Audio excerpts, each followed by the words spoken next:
or we're hanging out with a few people that we're okay with, it is bowing down every day in our minds, in our hearts, and with our words.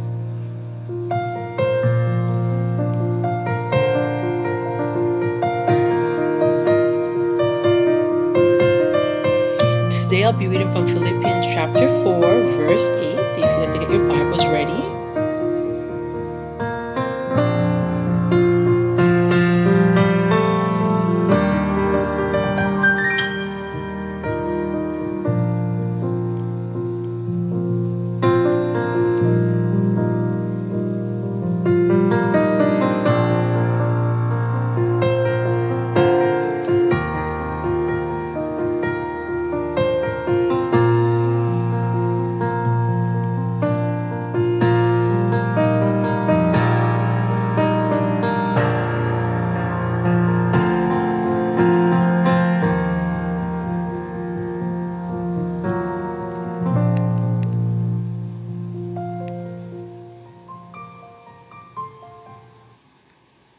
Well, hello everyone. Hello. All right, so Philippians 4, verse 8. I'm going to read from my Amplified, and then I'm going to read from my NLT. Is this my NLT? No, it's my NIV. And then I'm going to read another translation that I found. It's called the Passion Version. They say it's the language that Jesus spoke. So some people don't like the King James, so I have my King James here, but on the other side of my King James I have the Amplified. So I'm going to read that first, and then I'm going to read a simpler version, which is the NIV, and then I'm going to read the New Translation, just because I like to give different versions of the Bible for different persons who do read different types of Bible. I usually read the King James. Yes, I do struggle occasionally with some of the words, but because I've been so accustomed to reading it, after I read it, I think about it, it makes sense, and then I go on to something. I'll read a simpler translation if I don't understand what the King James is saying right away. Philippians 4, verse 8 in the Amplified says, "Whatever is true, whatever is worthy of reverence and is honorable and seemly, whatever is just, whatever is pure, whatever is lovely and lovable, whatever is kind and winsome and gracious, if there is any virtue and excellence, if there is anything worthy of praise, think on, weigh, and take account of these things. Fix your mind on them." The NIV says, "Whatever is true, whatever is noble, whatever is right, whatever is pure, whatever is lovely, whatever is admirable, if anything is excellent or praiseworthy, think about such things." Where am I? I lost my, where am I? Okay, sorry. "Whatever is true, whatever is noble, whatever is right, whatever is pure, whatever is lovely, whatever is admirable, if anything is excellent or praiseworthy, think about such things." And now for the Passion translation. "So keep your thoughts continually fixed on all that is authentic and real, honorable and admirable, beautiful and respectful, pure and holy, merciful and kind, and fasten your thoughts on every glorious work of God, praising Him always." All right. So this morning I read something on my friend's WhatsApp status. So Tishana, thank you for that. I'm going to read it now if I can find it. I hope I can find back my translation after. Okay.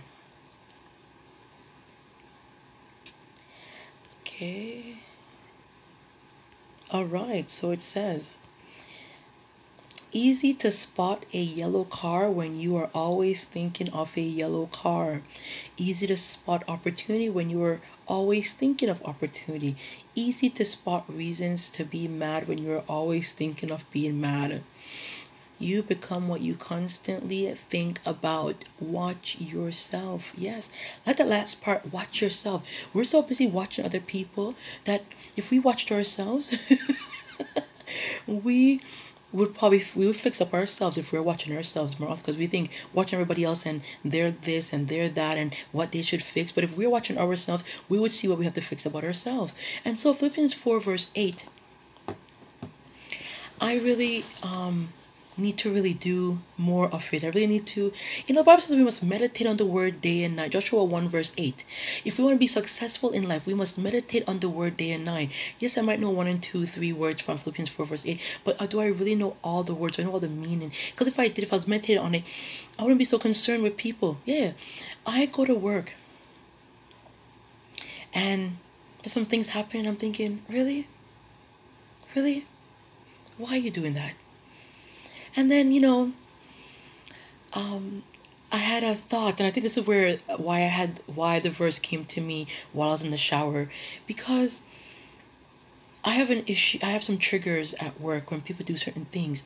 I handle cash, and one of the things that really trigger things off for me is when people throw money at me. Yeah, I have an issue when guys come in, and the workplace I'm in, maybe about 80% are customers, they're men. So I'm pretty much seeing men all day. All day I'm seeing men, okay? And some of them are very nice. They come and they'll put the money in your hand, and others will just throw it down. And I get disturbed by that. And I associate that with they look like a stripper to you. Why throw money at me? Have I ever stripped before? No. If I did, it's nobody's business, Thank God for the blood. But I've never stripped before. I can't even tell you where I saw that. I don't know if it was a movie, if I just know, if it's I don't know. I can't tell you the source of how I know that you throw money at strippers. But I associate, when I see money being thrown, that you associate me with something sleazy, something that's not good. And do you want me to, I don't know, dip for you? Do you want me to, I don't know, take off my shirt? I have all these thoughts that go through my mind, and I start to get mad, really mad. And then while I'm at work, when I'm getting mad, I now feel like repaying back. Well, it's not really evil, but repaying back that action with something that's not kind. So I feel like now I must throw back your change at you because you just threw your money at me. So maybe I just throw back your change because now I'm mad. Now I'm repaying back evil with evil. And the Bible tells us we're instructed to do not pay back evil with evil. We must pay back evil with good. And so why am I doing that? Because I'm offended. I'm offended because you've done something that I didn't like, and I took an offense, and then now I'm going to act in a evil way, in an ungodly way, and then now I'm sinning. Now I'm opening up the door, or whatever it is we want to call it, the window. I'm opening up a curse. I'm opening up the devil, Satan, to come in my life, because now that I repay back evil, evil has to repay me back for my action. We think it's, he did it, she did it, I'm going to pay them back. Well, when you do it, somebody has to pay you back. So you think, they did it, I did it back. Let me use an example. I live in an apartment building. I have to wash my clothes downstairs. Sometimes I see people take people's clothes out. When I go downstairs, if people's clothes is in there, if they want to take all a year, I won't touch them. I just don't want to touch anybody's clothes. I don't think it's right to take somebody's clean clothes and to put it on top of the dirty machine. And so I had someone take out my clothes once. Yep. And I attempted to go and take theirs out after. So I was like, okay, wait till they finish. I'm gonna take it. I'm gonna take them. I'm gonna dash it all over. I'm gonna dash it across the machine. Them. I have all these thoughts in my mind, evil thoughts. And I remember hearing the Lord say, "Well, when you do that, who's gonna pay you back?" And I was thinking, pay me back? Why? They did this, and now I'm paying them back. Okay, good.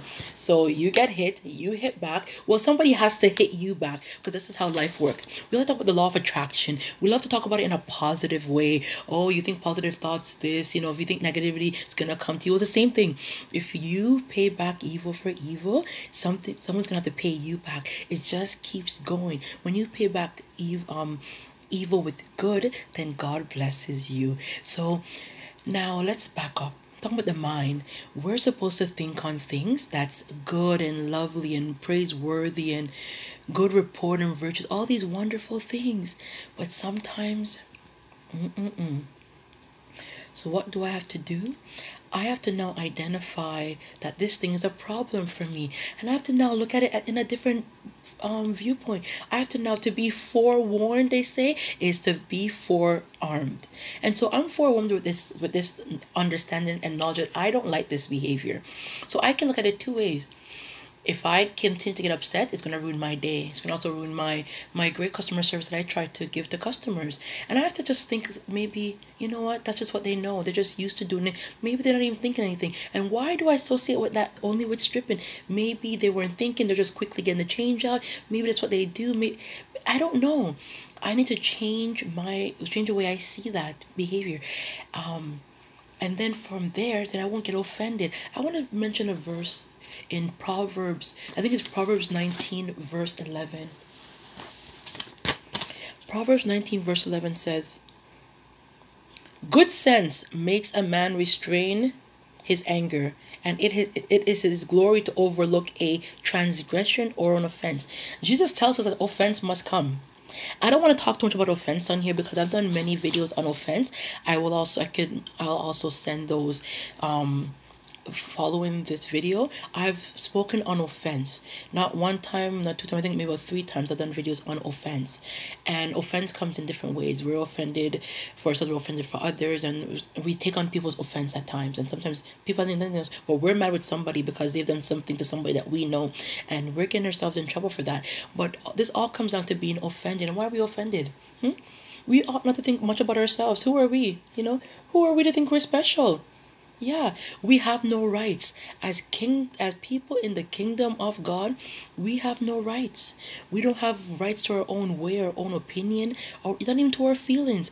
We have one way, and that's God's way, God's will, God's heart, God's mind. We should be responding to those people however God would see fit, not how I see fit. And to get vexed at myself all the time with this getting myself mad when people throw money at me. And there's so many different little examples I can use, but I use that one because that one's so fresh in my mind, and I know every day I struggle with it, and I need to really think on things that's good and lovely, and just reverse, just have a more, just I just need to figure out how to make I just need to just pray about that and make it not bother me, and go with a good attitude. Go in with a good attitude. And maybe I should just, and don't take any offense, just hand the person back their money and continue to do what I have to do. Because you know what, when they do that and I get angry, I'm angry. I get angry. My smile goes away, my face starts to straighten up, and I don't look so great anymore. I go from hi, how are you, to here you go, have a good day. And that's not good. We're light and salt. Light, you can't cover up light. And I can't go from light to darkness. I'm not bipolar. And so I have to now, we have, not only me, but we have to identify these things that trigger us and bring them to the Lord and say, okay, Lord, how can I think about this in another way? How can I not be offended by this thing? And see how we can really ask the Lord to help us with that, because offense will come, but we have to figure out how we're going to deal with it. We have to forgive times 7, 70 times 7, yeah, 70 times 7, yeah. We have to forgive, okay, times 70. And we have to forgive those who offend us. And if we would just look at things differently, meditate on the word, Philippians 4 verse 8, we'll be better off. So I encourage you all. Oh, I want to mention something that I heard on Tanasha's page. If you're on my Facebook page, her name is Debbie. I think I shared this post. I think I shared it on Monday. She spoke about people with negative energy, and I realized even when certain people come around and their energy is kind of dark or heavy, I guess I use the word cower down, or I quiet myself, and it ought not to be so. No. When I walk outside and the sun is shining, doesn't matter how I feel about it, whether I'm vexed that it's too hot, vexed that it's shining, the sun does shine, and we as children of the Most High, we shouldn't allow anyone with their bad energy, evil self, anything to make us quiet down or become silent or to not be our best self. It ought not to be so. We need to rise above that. Let our light shine. Why? So people can see our good works and glorify our Father. Oh, yes. Oh, yes. So, read Philippians 4, verse 8. Identify those things that trigger you off and get to a place where you know what? You just cover up offense. You cover up offense. It will no longer be an issue for you. And you'll realize that, you know what? Who am I to get offended? Maybe the person doesn't realize what they're doing, and all I need to do is have some compassion. I need to be merciful. I need to be kind, and take it to the Lord in prayer. Have a wonderful day, everyone. Have a wonderful day. Remember that we not only bow down at church or in our quiet time, we bow down when we obey the word of God. When we obey this word, we bow down and we worship. We worship Yahweh, the Most High God. My internet is thinking, so my song isn't coming up. Anyways, if it works, I'll let it play for about a minute. If not, I'm gonna cut this video. Have a wonderful day, and remember to think on things that's good, things that's lovely, things that's kind, gracious. Just yes. I should read the Passion Translation. The Passion Translation says,